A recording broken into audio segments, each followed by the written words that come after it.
Top 4 news చూస్తున్నాం. ప్రజల తరపున ప్రశ్నిస్తే అక్రమ కేసులు, వేధింపులు, ప్రజలకు మేలు లేదు, 6 గ్యారెంటీల ఊసు లేదు. 2.5 ఏళ్లకే విపరీతంగా గూడు కట్టుకున్నటువంటి ప్రజా వ్యతిరేకత, ఏ హామీ నిలబెట్టుకోకుండా పచ్చి మోసం అన్నింటా విఫలమైనటువంటి రేవంత్ ప్రభుత్వం. అందుకే ప్రశ్నించే విపక్షం గొంతు నొక్కే ప్రయత్నం జరుగుతోంది.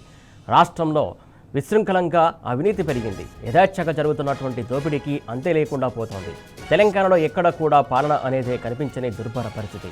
ఎన్నికలకు ముందు రేవంత్ ఇచ్చిన 6 ష్యూరిటీలో అన్నీ మోసాలే. అందుకే రేవంత్ సర్కారులో బీఆర్ఎస్ వేటాడుతోంది, మోసాలను ఎండగడుతుంది, హామీలు ఏమయ్యాయని వెంటాడుతోంది.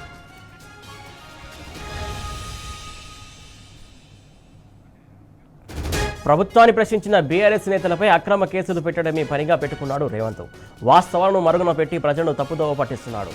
సీఎం రేవంత్ రెడ్డికి ప్రైవేటు సైన్యంలో పనిచేస్తున్న కొందరు పోలీసులు బీఆర్ఎస్ నాయకులను అణచివేసే కుట్రలకు తెగబడుతున్నారు. తమది ప్రజాపాలన, ప్రజల వద్దకు పాలన అంటూ నిత్యం డాంబికాలకు పోతున్న రేవంత్ ప్రతిపక్షం సంధించే ఒక్క ప్రశ్నను కూడా తట్టుకోలేకపోతున్నాడు. వాట్సాప్లో షేర్ చేసినా, ట్విట్టర్లో పోస్ట్ పెట్టినా, ఫేస్బుక్లో కమెంట్లు చేసినా అక్రమ కేసులు పెడుతూనే ఉన్నాడు. ఒక్క బీఆర్ఎస్ వర్కింగ్ ప్రెసిడెంట్ కేటీఆర్ పైనే రేవంత్ సర్కారు 18 నెలల్లో 15కు పైగా అక్రమ కేసులు బనాయించింది. ముఖ్యమంత్రిని చీఫ్ మినిస్టర్ అని కేటీఆర్ అన్నందుకు సైఫాబాద్లో కేసు నమోదు చేశారంటే పరిస్థితి ఎలా ఉందో అర్థం చేసుకోవచ్చు. ఆఖరకు హరీష్ రావు, కేటీఆర్ డీపీలు పెట్టుకుని ఎవరైనా పోస్టులు పెట్టినా కేటీఆర్, హరీష్ రావులపైనే కేసులు నమోదు చేయిస్తుంది ప్రభుత్వం. కింది స్థాయి నేతలపైన రేవంత్ రెడ్డి వరుస కేసులు పెట్టిస్తూనే ఉన్నారు. బీఆర్ఎస్ సోషల్ మీడియా సైనికులపైన ఎక్కడో ఒక చోట రోజుకు కేసు నమోదవుతూనే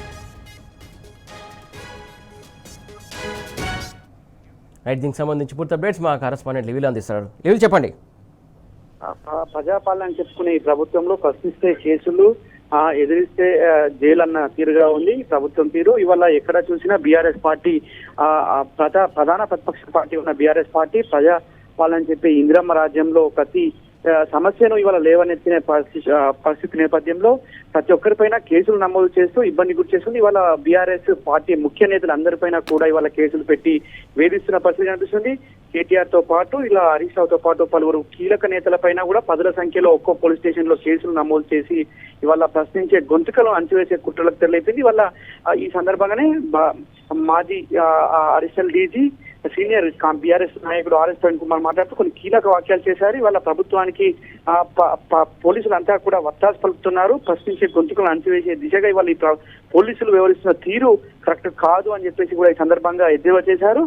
అంతేకాకుండా సోషల్ మీడియాలో చాలా మంది ఇవాళ ప్రభుత్వాన్ని ప్రశ్నిస్తే వారిపైన కేసులు పెట్టి జైల్లోకి పంపిస్తున్న తీరును కూడా ఇవాళ ఈ సందర్భంగా ప్రశ్నించారు ఆర్ఎస్ ప్రవీణ్ కుమార్. ఖచ్చితంగా పోలీసులు ఇవాళ న్యాయానికి, ధర్మానికి సిద్ధంగా ఉండాలి, కానీ ఇవాళ కాంగ్రెస్ పార్టీకి, కాంగ్రెస్ ప్రభుత్వానికి తొత్తుగా ఉండకూడదని చెప్పేసి కూడా ఈ సందర్భంగా ఎద్దేవా చేశారు. ఇవాళ ఏదైతే పార్టీకి సంబంధించిన లీడర్లకు సంబంధించిన వాటిపైన ఉంటే కూడా కేసులు పెట్టి వేధించడం వాళ్ళ మూర్ఖత్వంగా బీఆర్ఎస్ పార్టీ అభివర్ణిస్తుంది.